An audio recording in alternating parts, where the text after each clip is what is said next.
¿Efectivo o tarjeta? ¿Cómo hago rendir mi sueldo? ¿Qué debo hacer si pierdo un cheque? No entiendo mi liquidación de sueldo. ¿Cómo se calculan las cuotas de un crédito? ¿Qué es un multifondo? Las respuestas las encuentras aquí, todos los miércoles a las 17 horas en Preinforme Financiero con Walter Calcaño.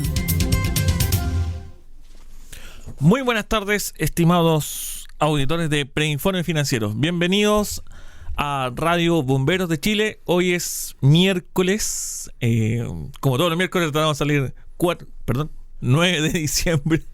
No vayan a pensar que este programa es grabado. Es 9 de diciembre a las 5 de la tarde. Estamos en directo. Recuerden nuestro Twitter, @radio_bomberos, nuestro correo electrónico radio@bomberos.cl. En el día de hoy nos acompaña don Francisco Piper. Buenas tardes, don Francisco. Buenas tardes, Walter. Y luego de nuestro primer corte musical, vamos a conversar sobre capitalizarme.com, los servicios que ustedes prestan y la contingencia que actualmente abordamos en el mercado inmobiliario actual. Estamos de regreso en Preinforme Financiero. Francisco, ¿cómo estás? Muy bien, ¿y tú, Walter? Bien, muchas gracias por aceptar la invitación a Radio Bomberos de Chile. No, muchas gracias por la invitación. Cuéntanos, Francisco. Capitalizarme, los contacté porque dentro del círculo de amigos que conversamos estas materias en algunas tertulias, Capitalizarme ha sido bien catalogado como un sitio que efectivamente te orientan precisamente en hacer tus inversiones o tu ahorro a futuro como, para explicarlo de mejor forma, una de las mejores herramientas que existe actualmente para poder direccionar tus ahorros a fin de convertirte en un propietario prontamente. ¿Qué es lo que hacen ustedes? Cuéntanos. A ver, nosotros, como empresa, nuestra misión es exponerle a las personas la forma de invertir en bienes raíces inmobiliarios, principalmente DFL2. ¿Ya? ¿Por qué? Bueno, porque tienen beneficios tributarios, porque son una forma de ahorro en el cual vamos a ahorrar en UEFs, tienen rentabilidades mejores que las de la banca. Entonces, agrupando esta serie de condiciones, buscamos la forma de que muchas personas puedan ser inversionistas inmobiliarios, no solo los típicos inversionistas inmobiliarios, porque la gente en común dice, él es inversionista inmobiliario, él debe tener muchas lucas, es lo típico que se dice. Pero en el fondo lo que nosotros buscamos es exponer y explicar de que cualquier persona con una capacidad de ahorro y con un sueldo sobre X puede ser factible inversionista inmobiliario. Y hay distintas formas. La compra en blanco, la compra inmediata. Existen varias formas de poder lograr este objetivo. Vamos a entrar ahí. Uh-huh. ¿Qué es lo que una persona... Siempre hemos hablado que es mucho mejor ahorrar que endeudarse para hacer adquisiciones en este programa. ¿Cuál es tu precisión de eso? Sí y no. Sí y no, ok. La única forma de crecer exponencialmente en un negocio, en lo que sea, es endeudándose, al menos que uno tenga capital previamente. ¿Ya? Y existen distintos tipos de deudas. Existen deudas a corto plazo, a largo plazo, las deudas inmobiliarias, que son los inmobiliarias, llamémosle a un crédito hipotecario o un mutuo hipotecario, los cuales claramente son mucho más seguros que un crédito de consumo. Por eso tiene una tasa más baja.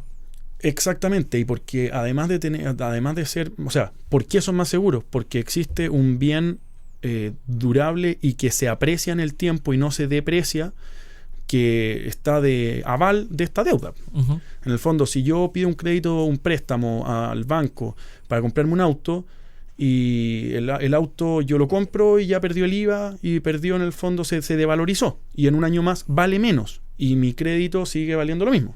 Uh-huh. Y la tasa sigue valiendo lo mismo. Si yo pido un crédito en Falabella para comprarme un vestido, a mi polola o una radio, cualquier cosa, yo lo compré y se devalorizó, ¿ya? En cambio, cuando yo pido un crédito hipotecario, el crédito hipotecario va contra aval, obviamente yo como persona natural, pero contra la propiedad misma, y esa propiedad, por lo general, en los mercados inmobiliarios siempre tienden al alza, independiente de que han habido crisis de mercados inmobiliarios como la de Estados Unidos, como la de España, pero a largo plazo siempre siguen costando más. O sea, en Miami hoy día está más caro que lo que fue después de la crisis del 2008. Entonces, la evolución siempre hace que el piso vaya costando más porque lo que es un bien finito, en el fondo no existe más suelo del que está. Exacto. Francisco, en la página de Capitalizarme, sí, dice que si tú tienes una capacidad de ahorro de 60,000 pesos, puede ser un inversionista inmobiliario? Sí, eso hoy día con la nueva ley de provisiones bancarias cambió un poquitito. Esto, ¿por qué era de 60.000 pesos? Porque en el fondo, si tú comprabas en cuotas, por ejemplo, compraba de aquí a 36 meses de entrega y yo quería pagar el 10% del pie de un departamento, yo con 60.000 pesos probablemente sí podía pagar ese pie. Hoy día, con la nueva ley de provisiones bancarias, que están pidiendo un 20%, es lo común, tal vez algunos bancos decidan financiar un poquito más, el 95%, por lo cual sería un 15%, este monto asciende un poco. Pero digamos que un monto muy realista sería hablar de 140, 150.000 pesos. De ahí en adelante uno podría empezar a juntar en el fondo para comprar este departamento. ¿Cuál es la forma? Yo empiezo a pagar el pie, que es un 20% del valor de la propiedad, o un 15%, dependiendo de la inmobiliaria y de los factores, la gestión comercial que se haga ahí. Y yo esto lo pago en cuotas, de aquí a la fecha de entrega. Entonces, si la fecha de entrega en 35 meses más, tengo 35 meses para pagar el 10% de un departamento de 1.300 UF, por ejemplo, que serían 260 UF dividido en 36 cuotas. En el fondo va a ser más o menos 150.000 pesos. ¿Ya? Perfecto. Entonces, lo que ustedes le entregan la orientación a quien de alguna forma decida asesorarse por ustedes es precisamente orientarlo y ordenarlo. Mira, esta es tu estrategia para ser propietario de un bien raíz. Efectivamente, es como hacer la estrategia y pensando en qué es lo que quiero yo. O sea, yo puedo querer comprar un solo bien raíz en mi vida, o puedo querer comprar muchos, y entonces hay que tratar de ver cuál es la mezcla perfecta desde el punto de vista tributario, desde el punto de vista de ingresos que yo tengo y pues, desde el punto de vista seguridad en el fondo. Perfecto, excelente. ¿Qué es lo que más... ¿Cuáles son sus mayores clientes que tienen hasta el momento? ¿De qué tipo? ¿De qué se caracterizan? ¿Son gente joven? ¿Son gente adulta? Sí, nosotros en un principio, como empresa, nos tuvimos que enfocar. Siempre hay que buscar un foco. Nosotros nos enfocamos en personas que estaban partiendo su vida laboral, o sea, entre los 24 y 35 años, ¿ya? Que querían empezar a invertir en algo. Y no sabían no le creían mucho a la EPB, los bancos, los depósitos a plazo, porque en el fondo las acciones, los dólares, los mercados apalancados de dólares, que son bastante agresivos. Entonces nosotros empezamos a enseñarle a estas personas a invertir en bienes inmobiliarios. Y ahí está la mayor concentración, entre los 24 y 35 años, profesional joven. Perfecto. Entonces, ¿te ha tocado algún cliente que vea esto como una alternativa a la AFP o a tener bienes para arrendarlo a futuro y jubilar y vivir de eso? La gran mayoría. La gran mayoría lo ven así. En el fondo lo ven como yo no confío mucho en la APB, no confío mucho en las acciones. ¿En qué invierto? En ladrillo. En pocas palabras. En pocas palabras, en ladrillo, en el fondo, claro. Un poco es el concepto que tiene. De hecho, hay gallos que construyen y dicen: yo prefiero tener mi plata en ladrillo, que le dicen gallos más viejos, que en acciones, porque en el fondo va a ir subiendo de precio. Y si no lo vendo hoy día, lo vendo más tarde y la plusvalía va a ser más fuerte que la rentabilidad que me puede dar. Entonces, la inversión inmobiliaria en general en el mundo es segura. Si pensamos, hoy día es la mayor inversión en Estados Unidos. Sí, y acá también. De hecho, el mercado inmobiliario y la construcción en sí forman parte de la dinámica base para que la economía vuelva a dinamizarse. O sea, hoy día sí, hoy día es donde estamos, claramente.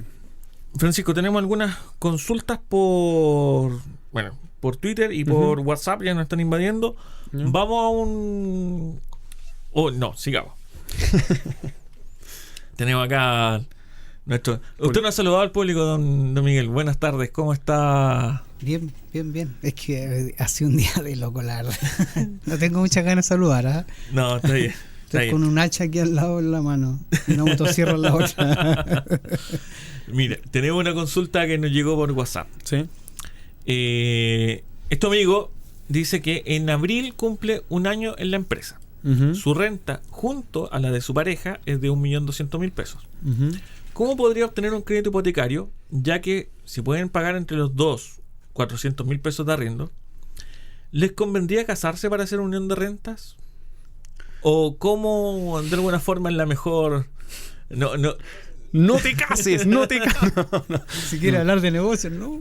Sí, bueno, esa es la pregunta que están grabando aquí. Partiendo de la base que es mal negocio casarse, no, broma. No, a ver. De hecho, no es necesario casarse para adjuntar renta. En el fondo pueden, los dos, como uno puede pedir el crédito, el otro puede ser aval, o pueden sacar un crédito en conjunto. No es necesario casarse. No es ¿ya? necesario. Así que si le están metiendo la presión por ahí, no, se puede salvar. Okay. Pero, a ver, más allá de eso, sí, podrían adjuntar renta para pedir el crédito hipotecario con 1,2 millones de renta, si es que es renta líquida, ¿ya? Y llevan casi un año trabajando, ya a los 12 meses debieran estar más o menos, y tiene que estar bancarizado, sí, ¿eh? Tiene que estar bancarizado hace un tiempo, ya tiene la facultad de pedir un crédito hipotecario. ¿Cómo explica eso, estar bancarizado hace un tiempo? Tener cuenta corriente y comportamiento bancario, porque el banco mucho de lo que estudia no es solo cuánto gano, sino que cómo me comporto yo con la tarjeta de crédito, cómo me comporto yo con las cuentas corrientes. O sea, por ejemplo, si yo soy una persona que constantemente tengo plata en mi cuenta corriente, si yo soy una persona que uso mi tarjeta de crédito y la pago siempre en las fechas, nunca me paso, soy un cliente apetecido por el banco, porque mi estructura de persona hace que yo sea menos riesgoso para el banco, porque seguramente voy a pagar el crédito hipotecario y no va a tener ningún problema conmigo. Por lo tanto, a esa persona pueden tener mayor flexibilidad y mientras más años de bancarización tengo un N más grande para hacer mi estudio de la persona. Entonces, estar dentro de la banca hace el mayor tiempo posible es lo mejor para este tipo para pedir un financiamiento en el fondo, ¿ya? Como pareja pueden adjuntar renta para pedir el crédito hipotecario, y con eso yo creo que pueden acceder más o menos a una propiedad de hasta 2.400 UF, ya con 1,2 millones, más o menos, ya dependiendo de la deuda que tengan, dependiendo de varios factores, y dependiendo del valor de riesgo, pero entre 1.800 y 2.400 UF no tendrían mayor problema si es que quisieran comprar. Eso. Perfecto. Hay una consulta, pero te la tiro. Dice Carmen Echevarría, dice, la idea entonces es ahorrar, pero ¿cómo ayudan los sueldos? O sea, ¿cómo ayudan los créditos si los sueldos son bajos y los bancos no son muy amistosos? No entendí mucho, pero... A ver, creo que entiendo la pregunta. Ahorrar, en el fondo, a ver, es que si yo me pongo a ahorrar, cuando yo compro en blanco, entre ahorrar y promesar, es mejor promesar. ¿Por qué? Porque yo estoy comprando, digámoslo entre comillas, una ilusión de un departamento que se entrega en 3 años más, ¿verdad? Al yo promesar hoy día, voy a comprar el precio de en blanco. El precio de en blanco va subiendo en el tiempo. Por lo tanto, si yo espero a los 3 años y yo junté la plata esos 3 años, yo voy a comprar y voy a pagar el pie, pero voy a pagar mucho más caro. Por ejemplo, un departamento que en blanco costaba 1.000 UF, probablemente ahora cueste 1.250 UF. Entonces, esas 250 UF se traducen más o menos en 6 millones de pesos. Entonces, me va a costar 6 millones de pesos más caro comprarlo un año después. O 3 años después. ¿Cuál es la diferencia entre comprar en blanco, en verde y en... Blanco, no sé qué otro tipo de colores existen? Blanco, verde, entrega inmediata. Blanco y verde son, ante la ley, son básicamente lo mismo. Debieran tener el permiso de construcción listo, ¿ya? Y tienen que, por ley de compra en verde, debieran tener una cosa que se llama póliza de seguro. Y la póliza de seguro, ¿qué es lo que tiene que hacer? Cubrir el dinero que se le entrega a las personas, de las personas a las inmobiliarias, tienen que estar cubiertos por una póliza o por una boleta de garantía bancaria, ¿ya? Uh-huh. Por lo general se usa póliza porque es un poco más barato que la boleta de garantía.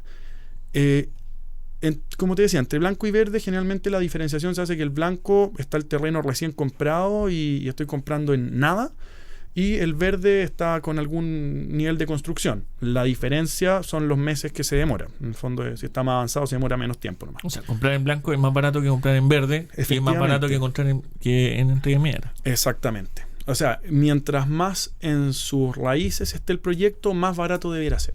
O sea, saliendo de la oficina de arquitectura, el proyecto se empieza a vender, es compra en blanco. Exactamente. De hecho, hay muchas inmobiliarias que trabajan con capital propio, que no trabajan apalancados con el banco, que esperaban a tener la entrega inmediata, ya que, según ellos, no dejaban plata encima de la mesa.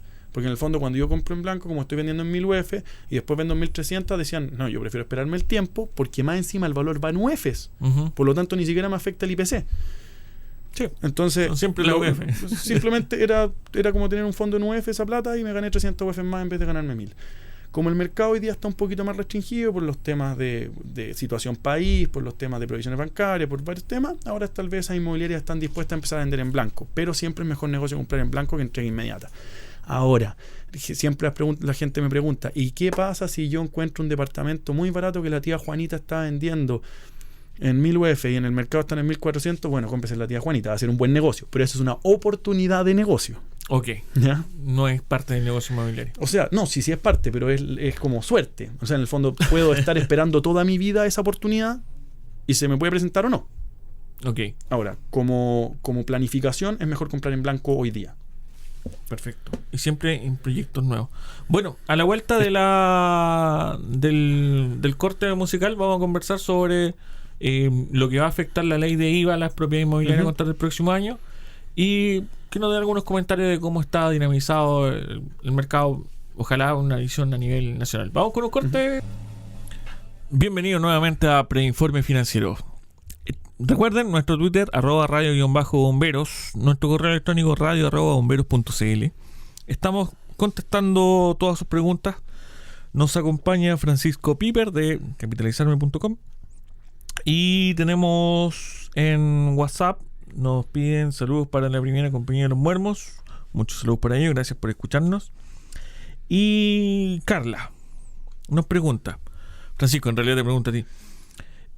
Si uno ya tiene un crédito hipotecario, Ya. ¿es recomendable o conveniente que otro banco te compre el crédito o repactar con el mismo banco? Carla, te contesto. Es súper sencilla la respuesta. Si el otro banco te da mejores condiciones, claro que te conviene. Si no, no. ¿Qué son mejores condiciones? Principalmente, más que mejor tasa, mejor dividendo. Eso es lo que importa. El crédito hipotecario, tú lo tienes que mirar como, diríamos, la cuenta del guaso. Uh-huh. ¿Ya? Porque en el fondo me pueden decir mejor tasa, pero la tasa está sujeta también a los seguros y además el CAE. Y de hecho, dos créditos que tengan el mismo CAE podrían tener alguna varianza. Entonces, lo que hay que mirar es el dividendo final, ¿ya? Y también, claramente, si es que hay algunas cosas que son, si es que tiene multas por prepago, si tú pensaras prepagar, si es que hay créditos de repente especiales que tienen, como son flexibles, que puedes pagar más un mes, menos otro, que de repente podría ser que te convenga eso antes que una mejor tasa. Pero por lo general, el dividendo en el mismo periodo, si te sale más bajo, sí, te conviene refinanciarte. Perfecto. Luego, los bancos están terminando de comentarle, decir, los bancos no dan muchos créditos, no son buenos para dar crédito. Por ejemplo, si eres diseñadora te cuesta mucho más que si eres ingeniero. Sí, efectivamente. O sea, a ver, los bancos y las mutuarias, que son las entidades, hay que pensar entidades financieras que estén dispuestas a financiar crédito hipotecario o mutuo hipotecario. ¿Cuáles son? Las aseguradoras, las mutuarias y los bancos, ¿ya? Cada entidad efectivamente te va a prestar, depende de tu nivel de riesgo. Si es menos riesgoso un ingeniero que un diseñador, sí, efectivamente. Y probablemente también es menos riesgoso una persona que tiene sueldo fijo versus una persona que tiene sueldo variable. Y es menos riesgoso una persona que está contratada versus una persona que boletea. Y también es más riesgoso ser empresario que ser empleado. Entonces, eso es un tema de evaluación de los riesgos. Efectivamente, es así. Ahora, hay formas de mostrarle al banco que tú eres una persona ordenada, que es como lo que habíamos conversado anteriormente, que es el comportamiento anterior y básicamente eso. Pero efectivamente hay más complicaciones en algunos casos y en algunas carreras. Excelente. Francisco, mira, tenemos auditores de todo Chile. En realidad nos escuchan desde Arica y también en la Patagonia. Tenemos varios auditores que nos hablan todo el día por el grupo WhatsApp y también por Twitter.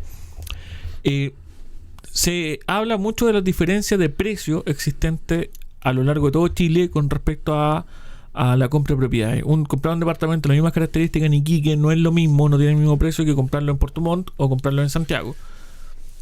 ¿Cuáles, desde tu experiencia, ahora los lugares más caros y más baratos para comprar propiedades? A ver, partamos de la base que es así en todo el mundo. Sí. En el fondo, siempre es más caro las capitales. Siempre van a ser más caras las capitales. Me refiero a capital como capital económica. O sea, Brasil, si comparáis Río, Sao Paulo versus Pipa o no sé, o Puerto Alegre, claramente las diferencias de precio van a ser abismantes. Buenos Aires versus Mendoza también son abismantes. Entonces, en cualquier lado del mundo es así. Uh-huh. ¿Ya? Ahora, en Chile, o sea, como inversionista inmobiliario o para comprar para vivir. Esa es la gran diferencia. Donde uno comprar para vivir, compra donde tú quieras. Como inversionista inmobiliario existe el tema del riesgo. Siempre existe, donde hay mayor riesgo, una posible mejor rentabilidad. Entonces, Santiago por lo general tiene movimientos que son más estables, me refiero en precios, pero son más seguros. Por otra parte, y son más caros también.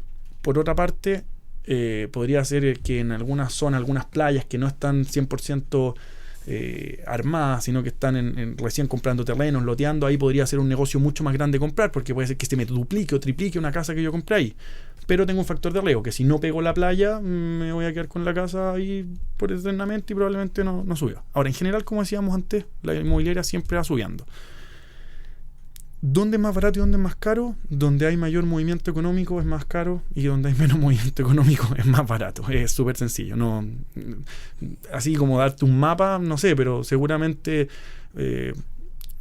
Antofagasta es más caro que, no sé, que alguna ciudad que esté ahí entre medio, que no tenga algún punto económico fuerte. Como Sí. Copiapó, por ejemplo. Bueno, es que Copiapó sí tuvo un boom en un momento, pero cuando se fueron en picada las minas de Copiapó se empezó a derrumbar en el fondo todo el desarrollo inmobiliario. Aparte que Copiapó nunca se armó bien como ciudad, es un caso específico, ¿ya? Que las ciudades del norte de repente están muy sujetas a algún punto. Entonces, si no tienen un desarrollo propiamente tal como ciudad, están muy sujetos a lo que es la minería, en algunos casos, no sé, por la lechería, etcétera. Entonces, si hay factores que afectan la minería, puede que afecte un poco el mercado inmobiliario también, porque están muy sujetos, muy de la mano. Se comentaba mucho hace unos 5 años atrás en Concepción que un metro cuadrado en San Pedro de la Paz era mucho más caro que un metro cuadrado en Pucón. Y las diferencias eran porque tenías vista al mar, al río y a la cordillera en San Pedro de la Paz, y en Pucón tenías solamente el lago y cordillera. Es que hay más cosas que eso. Concepción, dentro de todo, una de las ciudades más grandes de Chile. Uh-huh. Es una ciudad que tiene más movimiento económico. Y Pucón es un lugar que principalmente es vacacional, que tiene 2 meses al año. Entonces, una persona, ¿yo cuánto estoy dispuesto a gastar para ir un mes del año versus un lugar donde yo estoy todo el tiempo? ¿Me entendí? Entonces, un poco...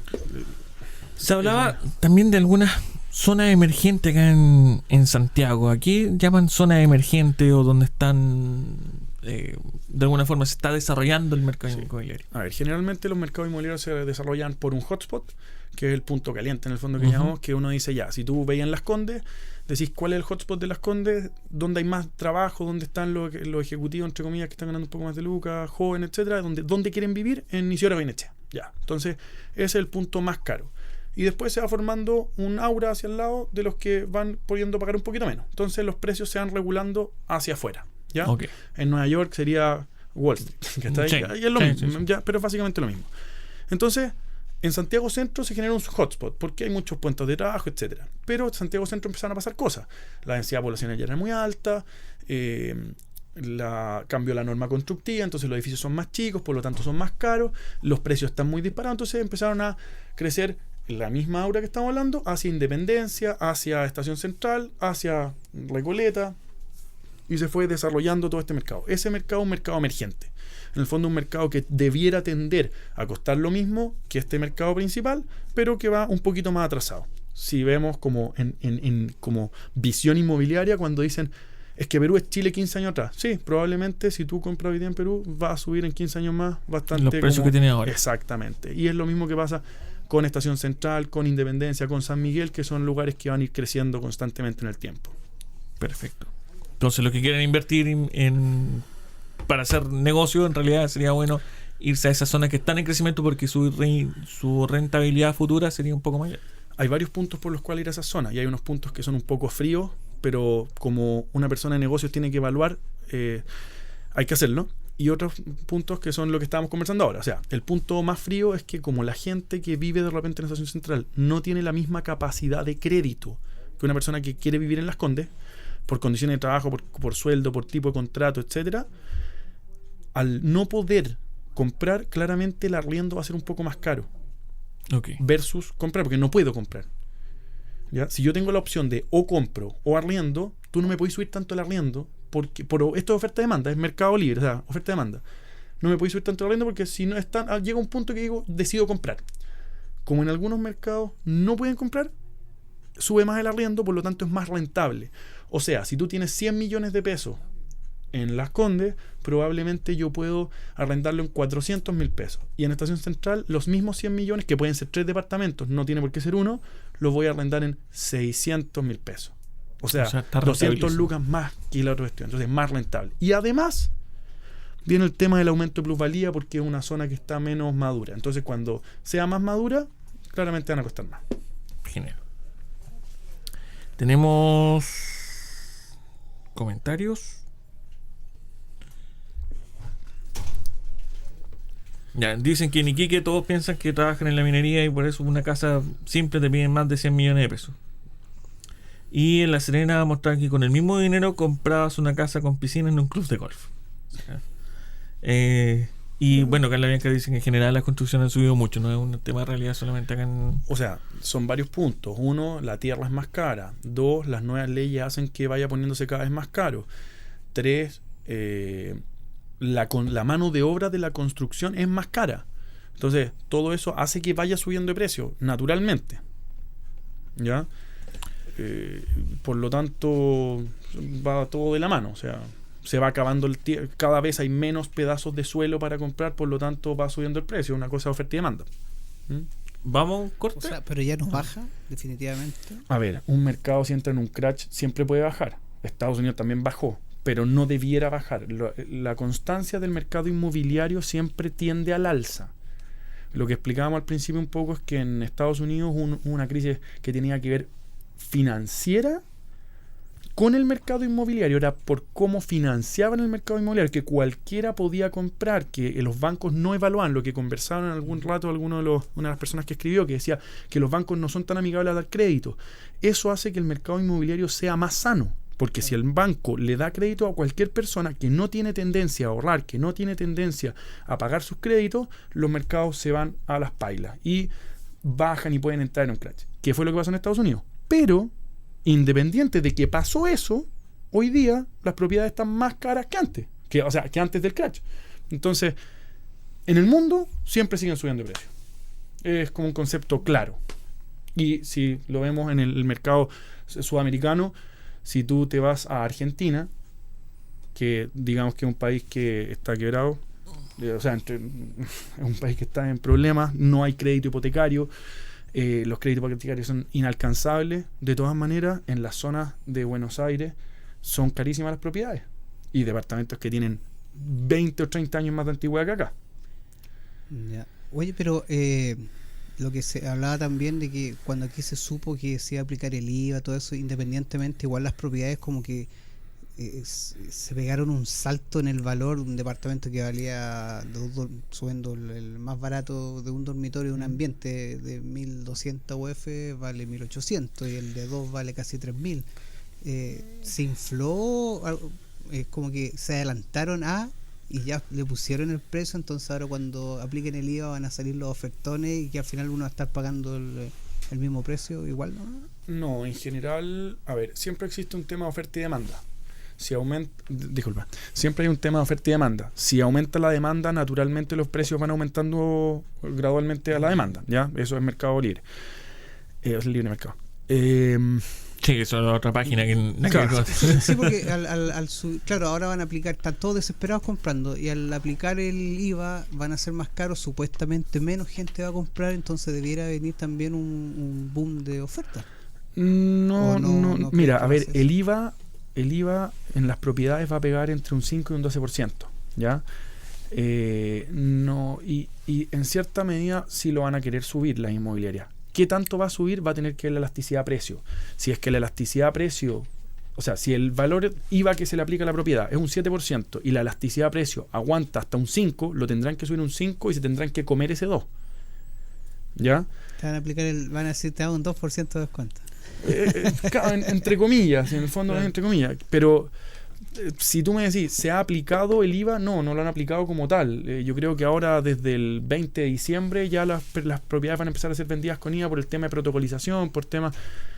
Pero sí han subido de precio efectivamente, como tú decís, por el tema demanda. Ahora, que vayan a bajar el próximo año lo veo difícil. Todo apunta a que van a subir. ¿Ya? Lo único que podría hacer que se estancaran por un rato es el cambio de la ley de provisiones bancarias. Que como va a ser más difícil comprarse una propiedad, o sea, si antes ya necesitaba 3 millones para poner de pie, hoy ya necesito 6. Entonces ahí las estrategias comerciales de las inmobiliarias van a tener que cambiar. De repente van a tener que salir vendiendo 30 meses antes de la entrega, cosa de que la gente pueda ir preparándose a pagar este pie. Van a cambiar un poco las estrategias comerciales, pero yo no creo que el mercado inmobiliario vaya a frenarse. ¿Por qué? Porque al final, según los precios que están y los precios de arriendo que están hoy día, sigue siendo más rentable que poner la plata en el banco, sigue siendo más rentable que poner la plata en una PB, sigue siendo más rentable que básicamente todos los otros instrumentos. Entonces, si tú decís, si sigue siendo mejor, ¿por qué voy a meter mi plata en otra cosa? ¿Me entendí? Entonces eso no haría una tendencia que no tiene por qué bajar. Se hablaba de la burbuja inmobiliaria en Chile. Dando tu apreciación. No, como burbuja no, como estamos conversando, todo, o sea, el costo de la construcción, las nuevas leyes de constructiva, en el fondo, que de repente ahora los estudios de vialidad hay que hacerlos sin importar la cantidad de estacionamiento. Antiguamente eran sobre 240, o sea, 250 casi. La mano de obra, bueno, la aplicación del IVA, todos estos factores van de la mano, o sea, no hay una caída de parte. Perfecto. Vamos a un corte, don Miguel, y luego seguimos en Preinforme Financiero. Ahora sí, estamos de regreso en Preinforme Financiero. Después de este corte musical, tenemos las preguntas del cierre. David Gómez, pro y contra de una compra en verde. A ver, contra que no ves precisamente lo que estáis comprando, ¿ya? O sea, no le veis ni el determinaciones, tenéis que estudiar un poco la inmobiliaria, tenéis que ver un poco qué es lo que ha hecho previamente o confiar, ¿ya? Eso es el contra. En caso de que la inmobiliaria quebrara y se va a todas las pailas, perdís tiempo, porque con la ley de venta en verde, como viene con póliza seguro, te devuelven la plata y te la devuelven en UEF, por lo tanto ahí no perdiste plata. Esos serían los contra. Pro, compráis más barato, puedes pagar el pie en cuotas, aumenta el precio del bien, por lo tanto estáis ganando, te estáis capitalizando bastante, y básicamente se hace más asequible a más gente por el tema de las cuotas. Sí, es eso.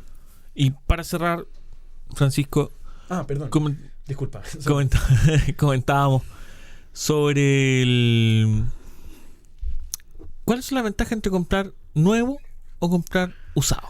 Ya, es que ahí va un poco también en la compra en verde, siempre va a ser una compra de un nuevo, ¿ya? Uh-huh. Cuando uno compra inmediato, el stock, por ejemplo, hoy día en Santiago inmediato es bajísimo, por lo tanto uno tiene que irse a usado. Existen algunos beneficios tributarios de los DFL2. DFL2 se refiere a un departamento que tiene menos de 100, una vivienda, una construcción de vivienda, en verdad, puede ser casa también, que sea menor a 140 metros cuadrados útiles, ya, eso no incluye las terrazas, etcétera.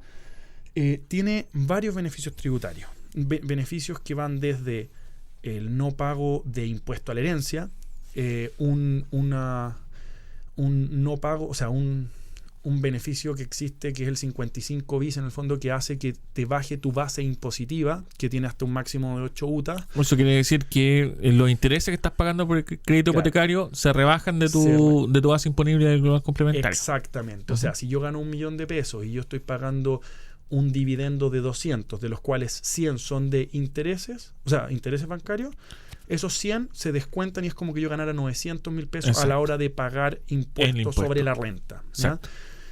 Además de eso, tiene, bueno, con los dos primeros DFL2 tienen el tema del no pago de contribuciones, no pago del impuesto a la renta, etcétera. Pero uno de los más importantes, como decíamos, era el no pago de impuesto a la herencia. O sea, uno dice, de todo lo que he acumulado en mi vida, tengo que pagar el 25% de impuesto a la herencia, es duro. Entonces, cuando uno dice, voy a dejarle algo a mis hijos, el no pago de impuesto a la herencia es maravilloso. Y que viene en UEF, viene un bien que no deberían mandarse alguna el condorito, claro. No es dejar de repente una empresa, algo así, que podrían equivocarse, no. Cuando dejas una propiedad es arrendarla, ¿no? ¿Ya? Y eso solamente se da en los nuevos. O sea, si yo lo compré como primer primer comprador. Si primer fue el adquiriente, comprador, tenés. exactamente. Si yo fui el primero, tengo ese beneficio. Si yo compré un usado, no tengo ese beneficio. Entonces ahí hay una diferencia muy grande. ¿Y por qué? Lo que me habéis comentado un poco, me habéis preguntado, ¿por qué? ¿Qué beneficio tiene comprar una propiedad versus otro instrumento? Que me lo habéis dicho. Ujú. A ver, si lo evaluamos, si de repente uno dice, no, es que yo tengo un seguro de vida por mis hijos, la cuestión. Tú, si te das cuenta, cuando uno tiene un crédito hipotecario, el crédito hipotecario tiene una cosa que se llama seguro de degravamen. Entonces, si yo me compré un departamento que puse plata durante, por ejemplo, 2 años para pagar el pie, me lo entregaron, yo lo empecé a arrendar, ese arriendo empezó a pagar el dividendo, o sea, yo no meto ni un peso más, tengo un beneficio tributario que me descuenta mi base impositiva. A posterior de eso, que eso sería como uno de los beneficios que tiene una APB, a posterior de eso, si yo me llegara a morir, esto va a pasar sin impuesto a la herencia, y además por seguro de gravamen se paga completo, o sea, le llega el bien completo a mi hijo o a mi heredero. Es un tremendo instrumento. Es un Y no tenés que pagar ni uno. Y no tiene que pagar ni uno por el seguro de gravamen. Entonces, ¿y qué pasa si hay un terremoto? Tiene seguro de terremoto. ¿Y un incendio? Tiene seguro de incendio. Por ley. Mientras dure el crédito hipotecario. Exacto. Bueno, y después lo tomáis solo. No, claro, por supuesto. Genial. Eso es Preinforme Financiero el día de hoy. Muchas gracias. ¿Alguna otra pregunta, señor director? Al menos Muy bien. hoy día Vamos. estoy de pulpo. Sí, no, Hoy sí día lo es. soy pulpo polo hoy día. Bueno, nos vamos a despedir entonces. David Gómez, Carla Bianchi, tenemos a Carlos Mella, a Lorena Paz, que también nos está escuchando, Carmen Echeverría, y en fin, a quienes se me queden, muchas gracias nuevamente por escuchar Preinforme Financiero. Don Francisco, ¿algunas palabras al cierre? No, muchas gracias por la invitación y espero que todos puedan invertir de la mejor manera, sea inmobiliariamente o no. Tu correo electrónico. Mi correo electrónico es fpieper@capitalizarme.com. Si no, se pueden meter a la página y pedir hablar conmigo o con cualquiera de las personas de la empresa. Muy bien. Fue publicada la página, así que... Perfecto. Muchas gracias, Francisco. Muchas gracias, estimados auditores. Nos vemos el próximo miércoles en una nueva edición de Preinforme Financieros. Hasta pronto. Radio Bomberos de Chile presentó Preinforme Financiero con Walter Calcaño. Las opiniones vertidas en este programa son de exclusiva responsabilidad de quienes las emiten y no representan necesariamente el pensamiento de la institución.